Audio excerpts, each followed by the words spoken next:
अस्सलाम वालेकुम, very good evening to all of you. Dawn News पर इन फोकस के साथ मैं हूं नादिया नकी। मियां मोहम्मद नवाज शरीफ कहते हैं कि 6 साल बाद वो इतने बड़े मजमे से मुखातिब हैं। कहते हैं 4 साल तो मुल्क से दूर था, लेकिन उससे कबल 2 साल मैंने जेल में और मेरी बेटी ने गुजारे, हम पे झूठे केसेस बनाए गए। आज उन्होंने अपनी तकरीर का आगाज़ किया और शेर पढ़ा जिसमें उन्होंने कहा, कहाँ से छेड़ूं फसाना, कहाँ तमाम करूं, वो मेरी तरफ देखें तो मैं सलाम करूं।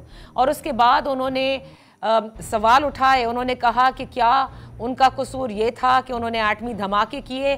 कौन है जो उनको इस अवाम से दूर करता है? मियां मोहम्मद नवाज शरीफ साहब का बयानिया क्या होगा, इस पर बड़ी नज़रें मरकूज थीं जब से वो पाकिस्तान आने की बात हुई कि 21 अक्टूबर को वो मीनार पाकिस्तान में जलसा करेंगे। तो सवाल यही था कि जिस तरह से अब उनकी कबूलियत नज़र आती है पाकिस्तान के सियासी मंजरनामे पर, तो क्या बयानिया की तब्दीली होगी? क्योंकि ख़ुद उन्होंने पाकिस्तान रवानगी से कबल ये कहा था कि उन्होंने वो तमाम मामलात अल्लाह पर छोड़े। वो कौन से मामलात जिनके बारे में वो कहा करते थे कि जो कौमी मुजरिम हैं उनको सज़ा मिलनी चाहिए। बहरहाल आज की स्पीच से हमको क्या लगता है कि क्या नवाज शरीफ साहब अपनी तर्ज सियासत तब्दील करने को हैं या वक्ती तौर पर वो तब्दील करेंगे? क्योंकि बार बार उन्होंने अपने ज़ख्मों का जिक्र ज़रूर किया। उन्होंने जिक्र किया कि जब वो वापस आया करते थे तो उनकी वालदा और उनकी अहलिया उनका इस्तकबाल करती थीं, लेकिन उन्होंने कहा कि ये दोनों उनकी सियासत की नज़र हो गए। उन्होंने कहा चंद ऐसे मामलात ज़रूर हुए हैं जो वक्ती तौर पर फरामोश किए जा सकते हैं, लेकिन बहरहाल उन्होंने अपनी तकरीर में ये भी कहा कि वो किसी किस्म से इंतकाम नहीं लेना चाहते, वो मुल्क को आगे लेकर जाना चाहते हैं। आज इसी हवाले से तज्जिया करवाएंगे मीनार पाकिस्तान का जल्सा और नवाज शरीफ साहब की सियासत का क्या रुख है और पाकिस्तान की सियासत का रुख क्या होगा। यहाँ से हमारे साथ हैं हमारे सीनियर तज्जिया निगार आमिर गौरी साहब और रज़ा रूमी साहब। बहुत शुक्रिया आप दोनों का कि आपने हमें ज्वाइन किया। गुफ्तगू का आगाज़ आमिर मैं आपसे करना चाहूँगी, क्या समझते हैं, क्योंकि बड़ा इसके ऊपर फोकस था लोगों का कि बयानिया जो होगा, मजमा नहीं, मजमा तो कोई भी सियासी जमात इकट्ठा कर सकती है, वो इतना बड़ा मसला शायद ना हो किसी सियासी जमात के लिए, लेकिन बयानिया क्या होगा, उनकी तकरीर के कंटेंट्स क्या होंगे, ये बड़ा मैटर करेगा। क्या समझते हैं, do we have a compromise Nawaz Sharif, या फिर आप समझते हैं कि फहमो फिरासत से वो आगे बढ़ना चाहते हैं ताकि उनकी कबूलियत रहे? नादिया, देखें, जिस तरह आपने खुद कहा कि जलसे का साइज़, जलसे में कितने लोग थे, वो मैटर नहीं करता। ये बहुत बड़ा मोमेंटस मोमेंट है नवाज शरीफ की पॉलिटिक्स के अंदर कि वो तीसरी दफ़ा वापस आए हैं। 2 दफ़ा जलावतन हुए थे, वो वापस आए हैं और उन्होंने अपना जो नैरेटिव है वो सिर्फ ये है कि जिस तरह हम सियासत के अंदर कहते हैं कि एंड जस्टिफाई मीन्स, उनको पता था कि उनकी पार्टी जो है वो उसके बगैर इलेक्शन के अंदर जाएगी तो शायद जीत ना सके। उनको ये पता है कि उनका चैलेंज जो है वो कहाँ पे है।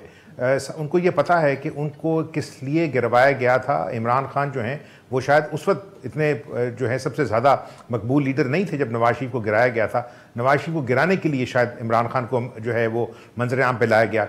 लेकिन ये भी एक हकीकत है कि पिछले 4-5 साल के अंदर जो है पीटीआई की लीडरशिप, उसने अपने आप को पॉपुलर लीडरशिप के तौर पे मंजूर करवाया है, इस मुल्क के अंदर रजिस्टर करवाया है, लेकिन वो उसका जिक्र नहीं करना चाहते। आपने जितनी बातें सुनी, देखें, एक तो वो जज्बाती तौर पे कौम के साथ कनेक्ट करना चाह रहे थे। वो बताना चाह रहे थे कि वो जो अगर मुल्क से बाहर रहे हैं तो वो शायद उनकी मजबूरी थी, वो दूर रहना नहीं चाहते थे। लेकिन साथ साथ वो जो बातें कर रहे हैं वो वही हैं जो अवाम शायद सुनना चाहती हो कि अगला आने वाला वक्त जो है वो अवाम के लिए शायद कोई बेहतरी का सबब बनेगा या नहीं बनेगा। हमें नहीं पता कि नवाज शरीफ दोबारा वज़ीर आज़म बनेंगे नहीं बनेंगे, वो उनको अदालत से पूरा इंसाफ मिलेगा कि नहीं मिलेगा, ये आने वाला वक्त बताएगा। लेकिन एटलीस्ट ये ज़रूर होगा कि अब वो वापस मुल्क के अंदर आए हैं तो उनकी पार्टी जहाँ से उसके अंदर बहुत सारे टूट फूट का जो है वो इशारे मिल रहे थे वो उसको सोलिडिफाई करेंगे। जो छोटी पार्टीज़ जो हैं उनको नवाज शरीफ की सूरत के अंदर वो लीडर जो है बातचीत करने के लिए पाकिस्तान के अंदर दस्तयाब होगा। तो अगर कोई जो दोबारा से PDM प्लस नेट जो है सेटअप बनना है उसके लिए मतलब he will basically work here. और सब इलेक्शन जो है सबको पता है कि नवाज शरीफ की टीम जो है वही असल में PMLN की टीम है और उनके छोटे भाई जो हैं वो ब्यूरोक्रेट्स के साथ मिलकर काम तो करते रहे हैं, अब वो अपने भाई के साथ मिलकर काम करेंगे और जो कुछ वो गेन करना चाहते हैं उनका ख्याल ये है कि पंजाब की पॉलिटिक्स के अंदर वो सबसे बड़े लीडर हैं और उसकी वजह से पाकिस्तान के अंदर सबसे बड़े लीडर हैं। ये आने वाला वक्त बताएगा कि वो इसको जो है वो प्रूव कर सकते हैं या नहीं कर सकते। अच्छा रजा, आप कैसे देखते हैं? बल्कि एक मौके पर तकरीर में नवाज शरीफ साहब कहते हैं कि हमसे पूछा जाता है कि हमारा बयानिया क्या होगा, तो हमारा बयानिया शहबाज शरीफ की ऑरेंज लाइन है, हमारा बयानिया कराची की ग्रीन लाइन है। क्या आप तब्दीली देख रहे हैं नवाज शरीफ साहब के बयानिए में? उस नवाज शरीफ को आप जानते हैं कि जो जितनी मरतबा, ज़ाहिर 3 मरतबा वो वज़ीर आज़म रहे हैं और तीनों मरतबा जब उन्हें बेदखल किया गया तो उसकी एक ही रीज़न थी कि उन्होंने एक टकराव की कैफियत पैदा की उन हलकों से जो टकराव नहीं करते या बर्दाश्त नहीं करते। जी शुक्रिया। जैसे गौरी साहब ने कहा कि ये बहुत अहम और मोमेंटस ओकेजन है और उसकी वजह ये है कि आप देखें कि तारीख का पहिया जो है वो बड़ी जल्द घूमा है। आज से ठीक 5 साल पहले मियां नवाज शरीफ जो है वो पाबंदे सरासिल थे, ताहयात नाअहल थे, सियासत से उनको बाहर कर दिया गया था। अदलिया के कुछ गलत सही फैसलों और इस्टेब्लिशमेंट की जो पॉलिसी थी उस वक्त की, अब आप देख सकती हैं कि सबात एक तगय्युर को है ज़माने में और वो सारा कुछ बदल चुका है और आज वो इस वक्त मीनार पाकिस्तान में जलसा और उनके इस्तकबाल हुआ है और लगता है कि वही इस्टेब्लिशमेंट जिसने कि उनको बाहर निकाला था, अब वो उनके यहाँ भी पॉलिसी शिफ्ट आ गई है क्योंकि इस वक्त उनकी तवज्जो कहीं और मरकूज है। तो ये एक पहली तो ये बात ज़रूरी है कि पाकिस्तान की जो सियासत में ये खेल जारी है ये उसी का एक कड़ी है, कोई इसमें नई बात नहीं है। हम पहले भी ये देख चुके हैं, कभी निकालें कभी फिर ले आएं। तो इसलिए मुझे नहीं पता कि इसके आगे जो है वो मुल्क में इस वक्त जो ज़रूरत है सियासी इस्तेहकाम की, पाकिस्तान की गिरती हुई बल्कि गिर चुकी हुई मईशत को संभालने के लिए क्या वो मुमकिन होगा। पहली तो ये बात है। दूसरी ये बात है कि जाहिर बात है वो एक अंडरस्टैंडिंग के साथ बाहर गए थे और वो एक अंडरस्टैंडिंग के साथ ही वापस आए हैं, इसमें तो कोई दो राय नहीं होनी चाहिए। और आपने बयानिए का जिक्र किया, उन्होंने खुद भी जिक्र किया, तो जाहिर बात है इस वक्त वो नहीं टकराव की सियासत नहीं करना चाहते क्योंकि पाकिस्तान में इक़्तिदार का रास्ता सियासतदानों के लिए टकराव से नहीं मिलता। ये वो सीख चुके हैं अपने 3 बार जो 3 टर्म्स उन्होंने अधूरे किए, क्योंकि हर बार वो अपने टाइम से पहले ही निकाले गए ऐवान इक़्तिदार से। तो उन्होंने भी ये जाहिर बात है सीखा है। और दूसरी बात ये ना भूलें कि पाकिस्तान के वो सबसे इस वक्त सीनियर सियासतदान हैं और तजुर्बाकार सियासतदान हैं जो इस्टेब्लिशमेंट को भी अच्छी तरह जानते हैं। उसके साथ बल्कि एक जब उनकी जो आगाज था सियासत का तो वो तो इस्टेब्लिशमेंट की खुद पैदावार थे, तो वो उस नर्सरी को भी बड़ी अच्छी तरह जानते हैं जहां के से उनका सियासी जो है सफर का आगाज हुआ। इसलिए इस वक्त वो ऐसी कोई बात नहीं करेंगे और आने वाले हफ्तों और महीनों में भी आप देखेंगी जहां से कोई किसी किस्म का तनाव या टकराव हो, क्योंकि अब उनका रूट और उनकी आंखें जो है वो इक़्तिदार की तरफ जो है मरकूज हैं। अच्छा, बिल्कुल आपने बजा फरमाया। और वैसे भी मीनार पाकिस्तान पर अब जब जलसा होता है आमिर गौरी साहब और रजा रूमी साहब, तो हमने देखा है कि माजी करीब में उन लोगों को प्रोजेक्ट किया जाता है कि जिनकी कबूलियत है, जिन्होंने अल्टीमेटली इक़्तिदार के ऐवानों में बैठना है। और इसमें और जिस तरह से जिसको पेश किया जाता है, एक टर्म है जो आमिर मैं और रजा बड़ा इस्तेमाल करते आए हैं जब कभी भी हमारे ये प्रोग्राम में रहे, कि पाकिस्तान के लिए हमेशा एक मसीहे की तलाश होती है। कभी कोई मसीहा कभी कोई मसीहा, किसी को हीरो बनाओ फिर ज़ीरो कर दो, फिर उस ज़ीरो को हीरो कर दो। लेकिन क्या आप नहीं समझते कि नवाज लीग की अपनी सियासत के लिए, जैसे रजा ने कहा कि इसमें कोई ढकी छुपी बात नहीं कि वो एक एग्रीमेंट के तहत गए और उसी फिर एक एग्रीमेंट के तहत वापस आए हैं, उनके वोटर्स के लिए ये काबिल कबूल होगा कि जिस इस्टेब्लिशमेंट को वो बुरा भला कहते आए हैं वो एक डील के तहत वापस आए हैं? देखिए नादिया, अवाम जो हैं जिन्होंने वोट डालना है उनका तो अस्करिया के साथ कोई झगड़ा नहीं है। वो तो सियासतदानों को देख रहे हैं। उन्होंने वोट जो है वो नवाज शरीफ को डालना है या अपने अपने पसंदीदा जो उनके सियासतदान होंगे उनको डालना है। लेकिन असल चीज़ ये है कि अगर फ़र्ज़ किया, और ये मैं बात बिल्कुल एग्री करता हूँ जो कही है, मेरे साथी ने, मेरे दोस्त ने, अब मैं उनका नाम बार बार नहीं लेना चाहता, आपके साथ ही हैं, रज़ा रूमी ने, वो ये है कि देखें असल अब देखना ये है कि अस्करिया के साथ तो उनकी बातचीत हो गई, that's why he is come back. अदलिया क्या करती है? इसलिए कि जिस अदलिया ने उनके साथ जो कुछ किया है पिछले 5-7 सालों में और जो फैसले दिए थे वो एक मजाक है, वो कहीं पे कोर्ट नहीं होते वो फैसले। और सैडली पाकिस्तान के सियासतदानों के बारे में जितने फैसले हैं अदलिया के, वो नज़ीर नहीं बने, ठीक है ना, वो प्रेसिडेंट नहीं बनते, वो दोबारा कोर्ट नहीं होते। तो हमने देखना यह है कि उनके बारे में जो फैसले हैं जिनको उम्मीद है, क्योंकि अगर वो फैसले क्लियर ना हुए, उनके बारे में उनके फैसले जो है रिवर्स नहीं होते, तो फिर तो नवाज शरीफ सिर्फ तकरीरें करेंगे और अपनी पार्टी जो है उसको मजबूत करेंगे। तो अगर वो, मेरा नहीं ख्याल कि वो इस वजह से वापस आए हैं, मेरा ये ख्याल है कि नवाज शरीफ अभी भी ये समझते हैं कि उनका ये हक बनता है कि उनको एक टर्म पूरी दी जाए। वो वज़ीर आज़म बनने के लिए वापस आए हैं, वो अपने किसी और साथी के लिए, अपने किसी भाई के लिए पॉलिटिक्स करने नहीं आए। तो उसका फैसला जो है वो आने वाले दिन करेंगे। लेकिन जिस तरह आपने कहा कि देखें, ये चीज़ एक दफ़ा ये फैसला होना ज़रूरी है कि हुकूमतें अगर लोगों के वोट से बननी हैं, तो फिर अगर आपने इस मुल्क में जमहूरियत को और अवाम को कोई किसी किस्म की ताकत देनी है, तो फिर उन्हें मौका दिया जाए कि वो अपनी हुकूमत को निकालें, उससे नाराज़ होके, उससे मायूस होके कोई और ना निकाल दे। वरना ये जो सिक्लिकल मॉडल है पाकिस्तान की पॉलिटिक्स का, वो पाकिस्तान को जहाँ ले गया है, वो एक तरह का हम ये कहते हैं कि एक रैबिट होल है जिसके अंदर से हम बाहर निकलने में नाकाम हो रहे हैं। और वो इस वजह से हो रहे हैं कि उसके अंदर जो बाज़ दूसरे लोग हैं, जो बाज़ पावरफुल अदारों के सरबराह बन जाते हैं, उनके अपने मॉडल्स हैं। और उसके अंदर अस्करिया को भी और अदलिया को भी सोचना होगा कि वो पाकिस्तान के लिए जो है वो अपने आप को पीछे रखें, आइन और कानून के ज़रिए इस मुल्क को चलने दें। क्योंकि जहाँ मुल्कों में, जिन मुल्कों में हो सकता है वहाँ जमहूरियत आइडियल ना हो, लेकिन अगर वो अपने कॉन्स्टिट्यूशन के मुताबिक और लॉ के मुताबिक चलते हों, तो तरक्की का सफ़र जो है वो पॉसिबल होता है। अच्छा,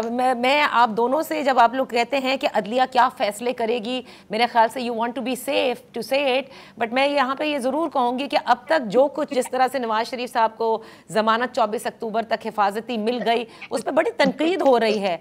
तो क्या अब भी कोई इबहाम बाकी है इस हवाले से कि उनकी जो कानूनी मुश्किलात हैं उसमें कोई पेचीदगी आ सकती है? इस पर बात कर लेते हैं right after this very short break.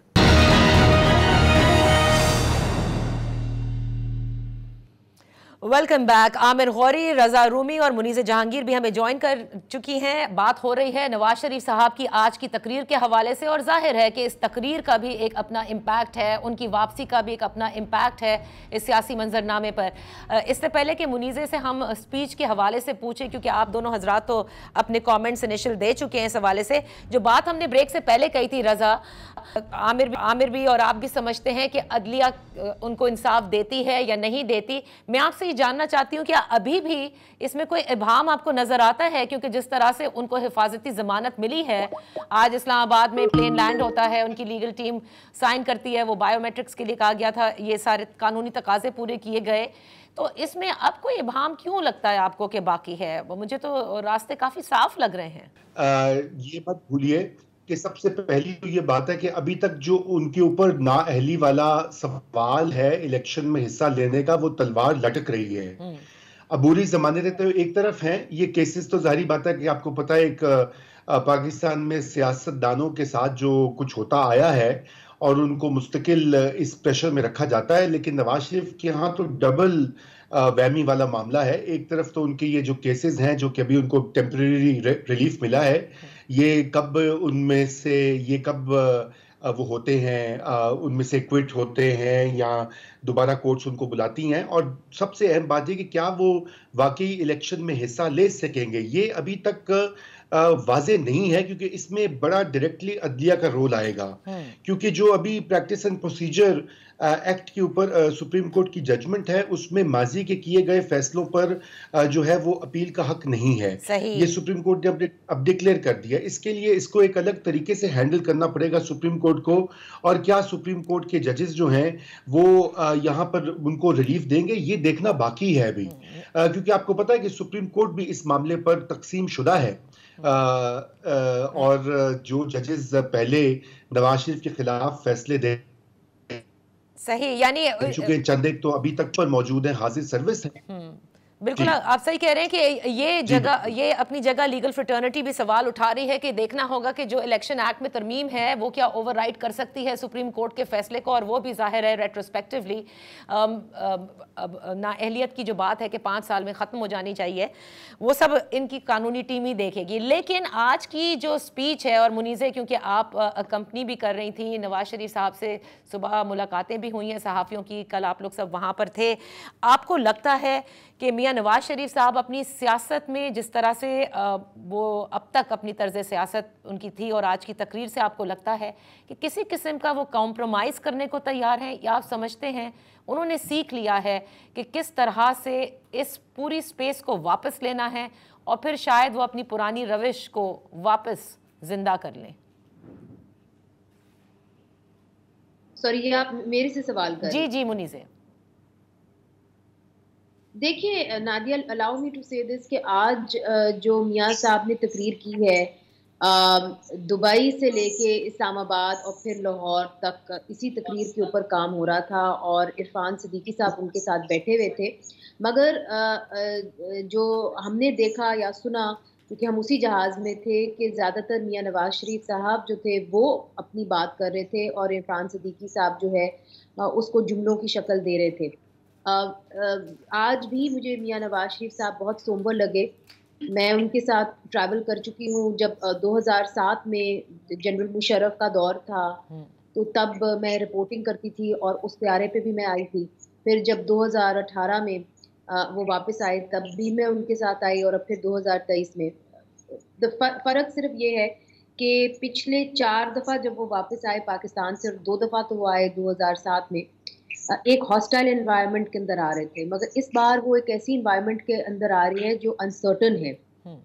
बहुत सारे लोग ये कहते हैं कि टेबल्स हैव टर्न्ड, और आज वो वहाँ खड़े हैं जहाँ एक दफ़ा इमरान खान खड़ा था, मगर मैं समझती हूँ वो दुरुस्त नहीं है। इसलिए क्योंकि जो मेरे भाई ने पहले कहा कि अभी भी ये नहीं मालूम कि वो इलेक्शन लड़ पाएंगे कि नहीं लड़ पाएंगे, अभी भी उनके खिलाफ जो केसेस हैं वो या अपील के अंदर हैं या उनका फैसला अभी तक नहीं हुआ। So it was a very somber Nawaz Sharif that I saw on this entire trip, and उनको ये अंदाजा था कि पाकिस्तान किस कदर मुश्किल में से गुजर रहा है। उनको ये अंदाजा था कि उनके जाने से खला पैदा हुआ है, और उनको ये भी अंदाजा था कि जो पीडीएम की हम रही है उसका नुकसान उनकी पार्टी को, बिलखसूस उनके नैरेटिव को, बिलखसूस उनकी सियासत को कितना पड़ा है।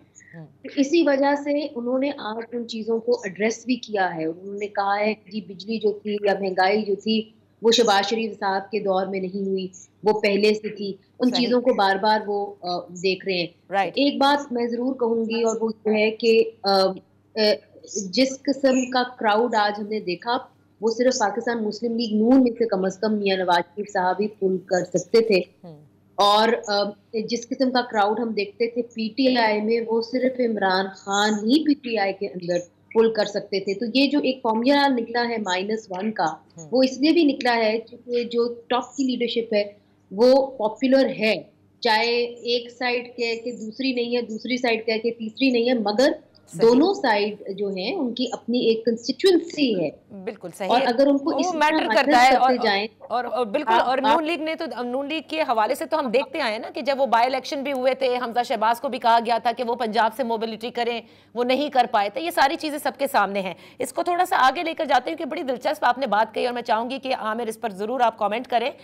मुनीज़े कहती हैं कि वो एक ऐसे माहौल में आ रहे हैं जो अभी भी अनसर्टन है, और वो ये नहीं समझती द टेबल्स हैव टर्न्ड। तो क्या यही वजह है कि जब उनसे इलेक्शन के बारे सवाल किया गया तो उन्होंने पीपल्स पार्टी की तरह ये नहीं कहा कि फिल फॉर होने चाहिए, तहरीक इंसाफ की तरह नहीं कहा, जमात इस्लामी की तरह नहीं कहा, बल्कि उन्होंने कहा कि इलेक्शन कमीशन बताएगी, ये तो इलेक्शन कमीशन फैसला करेगी कि कब होने हैं। तो क्या वो वेट एंड वॉच की पॉलिसी है regarding his own political party also, कि किस तरह से वो अपनी सपोर्ट बेस को वापस रिगैदर करते हैं, एंड ऑल्सो कि पूरा जो सियासी मंजरनामा है, ये जो सिस्टम है, या जिस तरह आप लोग सब कहते हैं कि ये एक शतरंज की बिसात की तरह है, उस पे वो कहाँ फिट हो रहे हैं, उन्हें वो देखना है। देखिए नादिया, अगर फ़र्ज़ किया मैं इस सवाल का जवाब 3 हिस्सों में दे सकूं। एक तो उनको अपनी पर्सनल शख्सियत के सियासत के हवाले से देखना है, और हमने उसमें कहा कि सबसे बड़ी जो हिच है वो अदलिया और अदलिया के फैसले होंगे। वो कब होते हैं, कितनी जल्दी होते हैं, इसका इंतज़ार करना पड़ेगा। दूसरी चीज़ ये है कि वो किसी तरह की कंट्रोवर्सी में नहीं पड़ना चाहते। अगर फैसला जिस तरह उनकी पार्टी का एक नैरेटिव है कि ये इलेक्शन जो है वो इलेक्शन कमीशन ने करवाना है, वो उसकी डेट देगी, वो उसका तैयारियां करेगी और वो डिलीवर करेगी। वो कब होता है, वो उसको जल्दी या देर से करवाने में इंटरेस्टेड नहीं है। दूसरी चीज़, उन्हें ये पता है कि जिस वक्त वापस आए हैं तो पाकिस्तान इस वक्त जो है अपनी तारीख के सबसे ज़्यादा मुश्किल इकनॉमिक हालात से गुजर रहा है। यानी एक न्यूक्लियर मुल्क है, 24 करोड़ का जो झोली उठा के दर दर पे पैसे मांगता फिरता है। तो अगर फ़र्ज़ किया वो इसका चैलेंज को एक्सेप्ट करने के लिए तैयार हैं कि हमारी पार्टी जो है इसने पहले इकॉनमी के लिए काम किया था, रिलेटिवली हालात बेहतर किए थे, तो हम दोबारा कर सकते हैं। तीसरी चीज़ जो है, मेरा ख्याल है कि नवाज़ शरीफ को अब ये देखना होगा कि अगर फ़र्ज़ किया उन्हें ये मौका मिल जाता है कि वो इलेक्शन में दोबारा आएँ, सियासत के अंदर हिस्सा लें और इलेक्शन लड़ें, और अगर वो दोबारा वज़ीर आज़म बन जाते हैं तो फिर उनको एक तो जो अदारे हैं उनके साथ अपनी पुरानी तारीख को भुलाना पड़ेगा। माजी की तरफ देखेंगे तो उनको फिर दोबारा नुकसान हो सकता है। और उसका इशारा उन्होंने ये दिया है कि अगर पाकिस्तान अपनी जोग्राफी की वजह से एक बहुत ही इंटरेस्टिंग रीजन के अंदर है, ये रीजन आगे जाने वाला है, तो फिर पाकिस्तान को वो जोग्राफी इस्तेमाल करते हुए जो कनेक्टिविटी का सारा प्रोसेस है उसका हिस्सा बनना पड़ेगा। यानी पाकिस्तान को जोड़ना पड़ेगा मिडल ईस्ट को साउथ एशिया के साथ, सेंट्रल एशिया को उसके साथ, और उसके बेनिफिट्स लेने पड़ेंगे। ये चीज़ करने के लिए उनको सारे के सारे जो स्टेक होल्डर्स हैं, वो चाहे पाकिस्तान की इस्टेब्लिशमेंट है, पाकिस्तान की दूसरी पॉलिटिकल पार्टीज़ हैं, ये याद रखें कि पाकिस्तान पॉलिटिकली इस पर जो है वो 4 मुल्कों में तकसीम है। कोई पॉलिटिकल पार्टी जो है वो ये क्लेम नहीं कर सकती कि वो अपनी फुल फोर्स के साथ पाकिस्तान के 2 प्रोविंसेस जीत सकती है। तो उन सारे लोगों को मिलकर बैठना पड़ेगा, and I think he is in a better position to offer जो भी सूबे के अंदर हैं। और मेरा ख्याल है कि हो सकता है कि जो हुकूमत बने, जब भी अगले इलेक्शन हो, कि जो हुकूमत सेंटर में बनेगी और पंजाब में अगर उनकी हुकूमत बनती है तो फिर शायद बलूचिस्तान में भी उन्हीं की हुकूमत हो, क्योंकि लोग जो पावर सेंटर के अंदर बैठे हुए हैं वो ये नहीं चाहेंगे कि बलूचिस्तान और सेंटर जो है वो at odds with each other हो, क्योंकि जो सारे के सारे प्रोसेस हैं जिनके अंदर चाहे वो रिकोटेक का हो या सऊदी अरब का 10 बिलियन की रिफाइनरी है, ये नहीं हो सकता कि रिफाइनरी का खाम माल सऊदी अरब में हो और रिफाइनरी जो है ऑयल की वहाँ हो रही हो। इसका मतलब अगर वो तेल साफ होना है यहाँ पे तो वो चाइना जाएगा। तो अगर आप एक वर्टिकल रूट जो है वो उस पर फोकस कर रहे हैं तो फिर आपको हॉरिजॉन्टल रूट्स के बारे में भी सोचना पड़ेगा, and Nawaz Sharif is in the best position to offer that. Okay, मैं यहाँ पर एक छोटी सी ब्रेक ले लूँ, ब्रेक के बाद फौरन वापस हाजिर होते हैं। कोर्स करेक्शन पे बात करेंगे, हुई है या नहीं।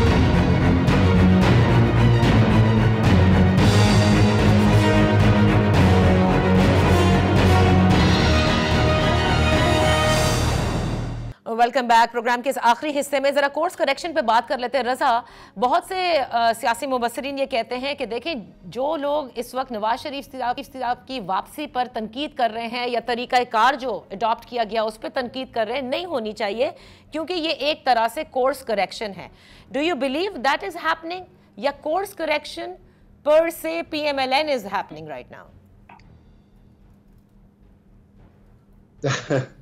दादी, आपने मुझसे पूछा है ये? जी जी बिल्कुल रजा जी। देखिए दोनों चीजें हैं।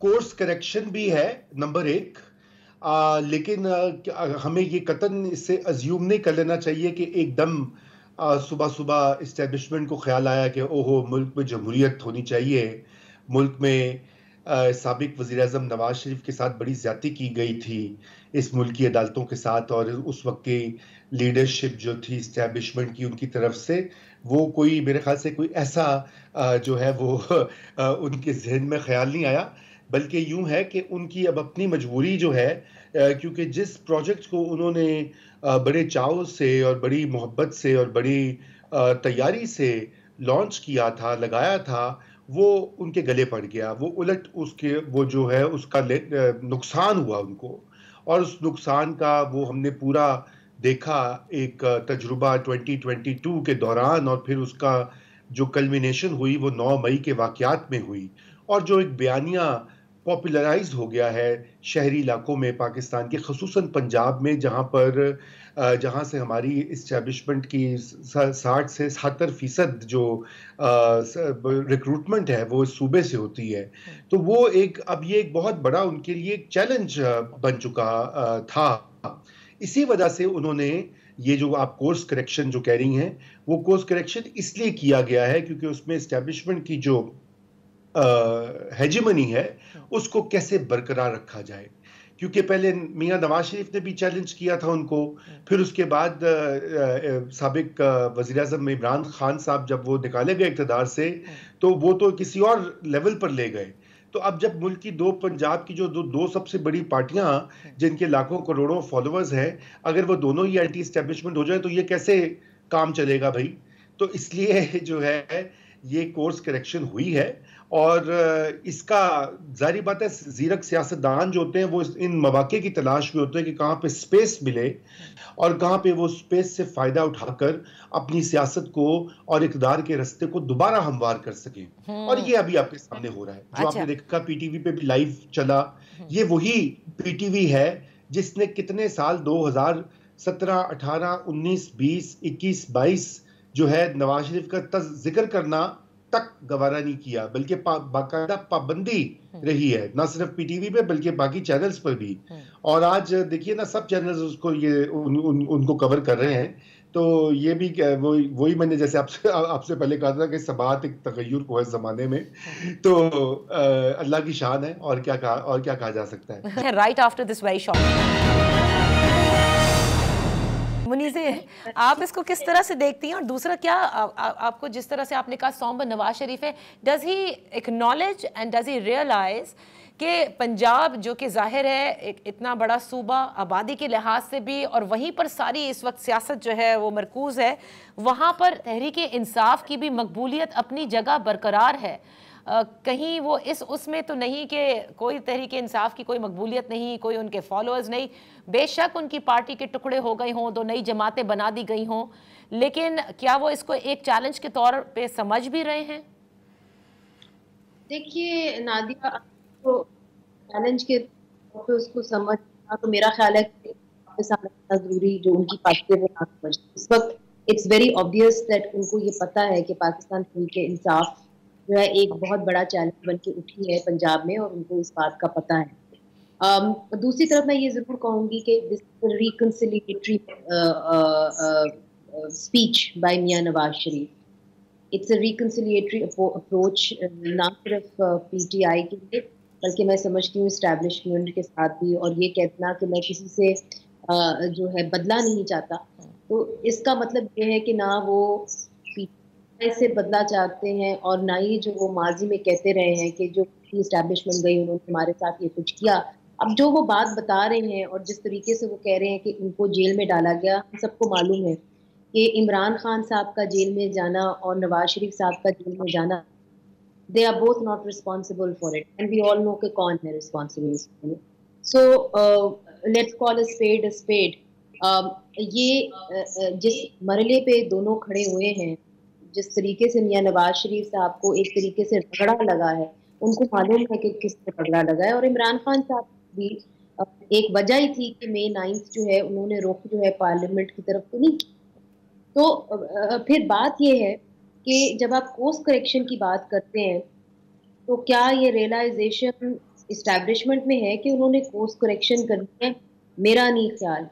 मगर क्या ये हाइब्रिड रिजीम की कोर्स करेक्शन मियां नवाज शरीफ कर पाएंगे? That is really the big question here, because he remains the only national leader with that kind of experience. Imran Khan may be more popular, you may say whatever, but he has that kind of experience as an engagement with the military, जहाँ वो मैं समझती हूँ कि वो जो एक hybrid regime का तसलसल चढ़ा आ रहा है वो उसको तोड़ सकते हैं if he gets a shot at being prime minister। मगर फिर से अगर उनको पॉलिटिकल फ्रे से बाहर रखा गया तो मैं समझती हूँ कि जो लोगों की एक ख्वाहिश है कि उनके मनपसंद लीडर ही वजीर आजम बने, ना कि नंबर 2s बने, वो जो ख्वाहिश है वो धरी की धरी रह जाएगी। और फिर वो जो नंबर 2 है उनके अंदर वो अर्जेंसी नहीं होती जाने के लिए कि जी हम अवाम के अंदर जाएं, क्योंकि उनकी ताकत कहीं और से आती। सही। Aamir, lastly I would like your comment on this. आपने तो हाइब्रिड प्लस कहा था और मुनीज़े कह रही है कि चैलेंज असल ये है कि क्या वो उस हाइब्रिड रिजीम के उस फॉर्मूले को तोड़ने में कामयाब हो सकते हैं या नहीं? नादिया, दो चीज़ें। एक तो देखें, नवाज शरीफ ने बड़ा क्लियरली कहा है कि हम 9 मई वाली जो है ना, हमारी मेंटालिटी नहीं है, हमारी मेंटालिटी 28 मई वाली है। तो एक तो वो एस्टैब्लिशमेंट को बड़ा क्लियर मैसेज दे रहे हैं कि जो मैक्सिमम पोटेंसी पाकिस्तान की एस्टैब्लिशमेंट को मिली थी न्यूक्लियर जो है धमाकों के साथ, उसके अंदर उनका रोल है, वो बार बार इसका क्लेम करना चाहते हैं और उसको क्रेडिट लेना चाहते हैं। तो वो उन्होंने बड़ा क्लियरली कह दिया है। दूसरी चीज़ बहुत इंपॉर्टेंट है कि आप ये देखें कि आज से 5 साल पहले की जो इस्टेब्लिशमेंट की लीडरशिप थी, उसका सारा जो पॉलिटिकल नैरेटिव है, यानी पॉलिटिकल इंजीनियरिंग का नैरेटिव बुरी तरह फेल हुआ है। ये पूरे का पूरा, यानी वो लीडर जो है वो अब अडयाला जेल में है, और जिसको निकाला गया था, इस एस्टेब्लिशमेंट की लीडरशिप ने चांस दिया है कि नवाज शरीफ को वापस आए। क्यों? उनको इस तरह लगता है कि उनकी जो कोशिश है पाकिस्तान की इकॉनमी को ठीक करने की, जो किसी और तरीके से टांके लगा के, वो नहीं होगी। तो इसलिए अगर फ़र्ज़ किया कोई शख्स अपना चैलेंज लेना चाहता है तो उसको मौका दिया जाए। तो मेरा ख्याल है कि नवाज शरीफ जो है, अगर फ़र्ज़ किया, फिर दोबारा बहुत बड़ा अगर है कि अगर उनको अदलिया से वो चीज़ मिल जाती है, ये याद रखें कि अगर वो लीडरशिप में खुद नहीं होंगे तो शायद मुस्लिम लीग के लिए जो है इलेक्शन उस तरह जीतना पॉसिबल ना हो। दूसरी तरफ से जैसा आप ये कहती हैं ना, तहरीक इंसाफ की पॉपुलैरिटी, मेरा ख्याल है कि इमरान खान जो है वो बेपना पॉपुलर हैं। तहरीक इंसाफ की पॉपुलैरिटी के बारे में मुझे अब शकूक शुबात हैं, इसलिए कि वो तमाम जो सिलेक्टेबल्स उनको इकट्ठे करके दिए थे इस्टेब्लिशमेंट ने, वो अब उनके साथ नहीं है। अब अगर फ़र्ज़ के इमरान खान जेल में होंगे तो फिर कौन लोग होंगे जिनको इमरान खान जो है अपनी नई लीडरशिप के लिए अपने पार्टनर बनाएंगे? क्या उनको लोग उनके अपने अपने ज़िलों में, तहसीलों में वोट डालेंगे, नहीं डालेंगे? This is a big question and we need to wait and see. Okay, thank you so much. And I think जैसे जैसे दिन आगे बढ़ेंगे, नवाज शरीफ साहब, अभी तो ये पहली तकरीर थी, जिस तरह से वो अपनी पार्टी की सियासत को लेकर आगे चलते हैं और सियासत में जिस तरह से नज़र आएगा, जैसे मेरे सारे मेहमान कहते हैं कि अदलिया किस तरह से उनको रिलीफ देती है और उनकी केसेस करता है, उससे बहुत सारी चीज़ें वाज़ेह होती चली जाएंगी। Thank you so much for joining us today. Muneeza आपका, आमिर गौरी आपका, और रज़ा रूमी साहब आपका बहुत शुक्रिया। इंशाल्लाह फिर आपकी खिदमत में कल हाजिर होंगे। ख्याल रखिएगा। अल्लाह हाफ़िज़।